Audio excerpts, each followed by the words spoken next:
İlqar Gülablı, Qara Xəncər. Aygün arıq, uzun, sarışın, mavi gözlü, gənc bir qız idi. Əslən Naxçıvanlı idi, amma Bakıda doğulmuşdu. Onun hər iki valideyni də KGB-də işləyirdilər. Onlar Moskvada yaşayırdılar. Onu da Rusiyada Şahnaz bitirən məktəbdə oxutmuşdular. Əlisoylunun tapşırığı ilə Şahnazın köməkçisi olmuşdu. 1959 təvəllüdlü idi. Əhmədlə həmyaşıd idi. Son zamanlar Şahnaz çox narahat idi.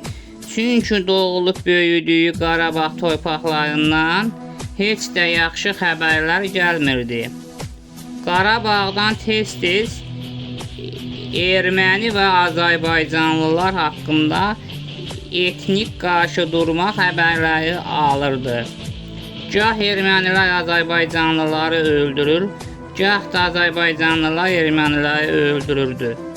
Şahnaz bunun suni yolla olduğunu və xarici qüvvələrin SSR-ni yıxmaq üçün daxildən ixtişaşlar törətdiyini düşünürdü. Firidundan sonra çox ehtiyatlı davranır və heç kimə güvənmir, hamıdan şübhələnirdi.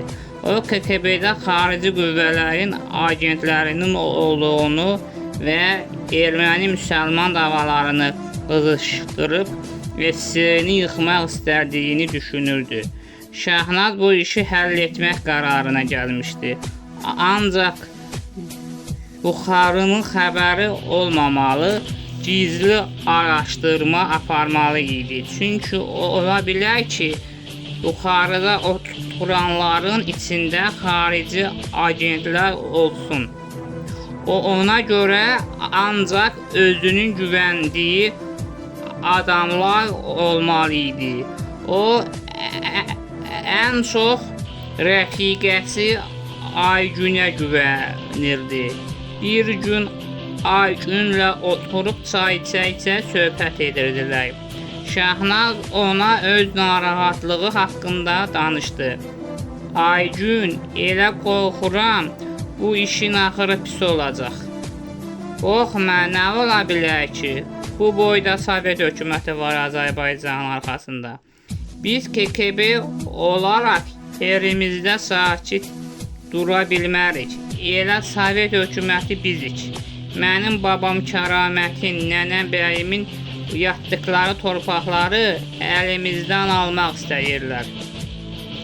Azərbaycan və Ermənistan dövlətləri yarandıqları gündən bəri Qarabağla bağlı ərazi iddiası var aralarında.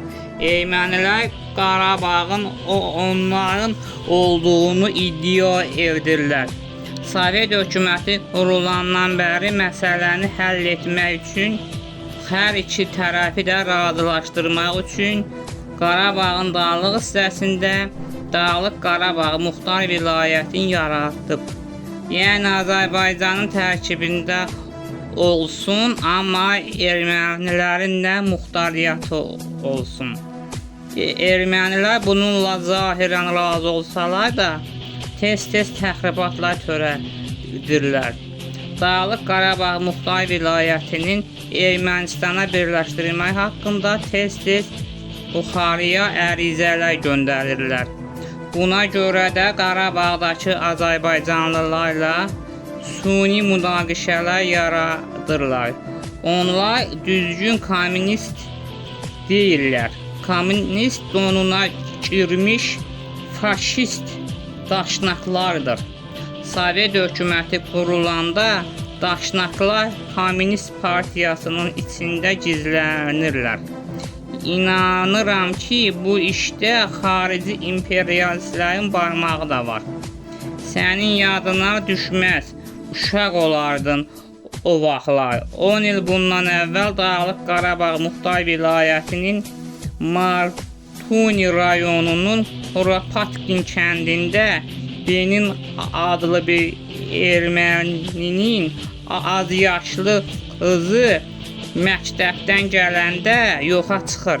Sonra uşağın zorlanmış meyidini kəndin briqadiri əslən Azərbaycanlı olan Ələmşah Mustafayevin briqadasına məxsus olan sahədən tapırlar. Cinayəti kəndin 3 Azərbaycanlı sakininin üstünə atdılar.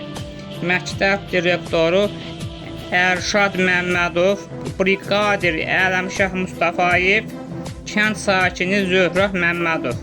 Hər üçünü də həbs edirlər, amma məhkəmə onların günahının olmadığını sübut edir. Onlar sərbəst buraxılırlar. Amma bu vaxt kəndin erməni əhalisi məhkəmə çıxışında onların maşınının yolunu kəsib hər üçünü öldürüb meyidlərini də yandırırlar. Sonradan üstü açılır ki, sən demə uşağı öz dayısı zorlayıb və öldürüb. Ola bilər ki, bu işdə də həmin qüvvələrin əli var.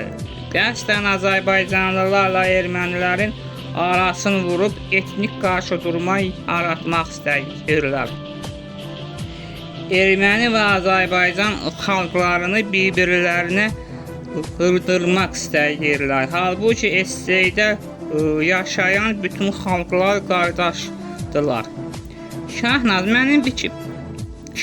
mənim fikrimcə Leninin ən böyük səhvi o olub ki, 1923-cü ildə Qarabağda ermənilərə muxtar vilayət yaradıb. Onun məqsədi erməni-müsəlman davasının qarşısını almaq idi. Amma məsələni qızışdırdı. Erməni daşnaqlarının əl-qolun açdı. Ona qalsa Naxçıvana da muxtariyyət vermişdi. O başqa şeydir. İrəvanda Ermənistan Respublikası yarananda Naxçıvan da Azərbaycandan ayrı düşür. Ona görə də o vaxtlar Naxçıvana türklər özləri nəzarət edirdilər. Sovet Azərbaycanı ilə Türkiyə Respublikası Qars müqaviləsi bağlayana qədər Qars müqaviləsi ilə Naxçıvan Azərbaycan Sovet Sosialist Respublikasının tərkibində muxtar respublikaya çevrildi. 1923-cü ildən bəri Azərbaycan Sovet Sosialist Respublikasının tərkibində 2 muxtariyyət var. Biri mənim ana yurdum Naxçıvan Sovet Sosialist Muxtar Respublikası, digəri Dağlıq Qarabağ Muxtar Vilayəti. Ay qız, onlara qalsa Bakı da onların olub, adı da olub Bakınakert. Təbii ki, atamın sözü olmasın, bütün erməniləri demirəm. Əlbəttə, biz Azərbaycanın ərazi bütövlüyünə göz dikən ekstremist erməniləri nəzərdə tuturuq. İndi də tez-tez ya ermənilər Azərbaycanlıları, ya da Azərbaycanlılar erməniləri öldürür. Qarabağdan hər gün cinayət xəbərləri gəlir. Biz bu təxribatın qarşısını almasaq, gələcəkdə ermənilərlə Azərbaycanlılar arasında qan davası olacaq.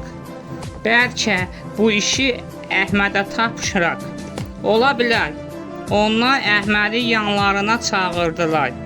Bir qədər sonra Əhməd onların yanına girib salam verdi. Salam Şahnaz bacı, necəsən? Buyur, mən hazır. Salam Əhməd. Sağ ol, mən yaxşıyam. Sən necəsən? Sağ ol, mən də yaxşıyam. Sonra Əhməd Argunə dönüb dedi: Argun xanım, siz necəsiz? Sağ ol Əhməd, sən necəsən? Yaxşıyam, buyurun, qulluğunuzdayam. Şahnaz: Əhməd, sən əsgərlikdə Ermənistanda olmusan. Biz son vaxtlar erməni-azərbaycanlı problemləri barədə araşdırma aparmaq istəyirik. Əminəm ki, bu işin dalında xarici qüvvələr durub. onların planlarını pozub eşiyini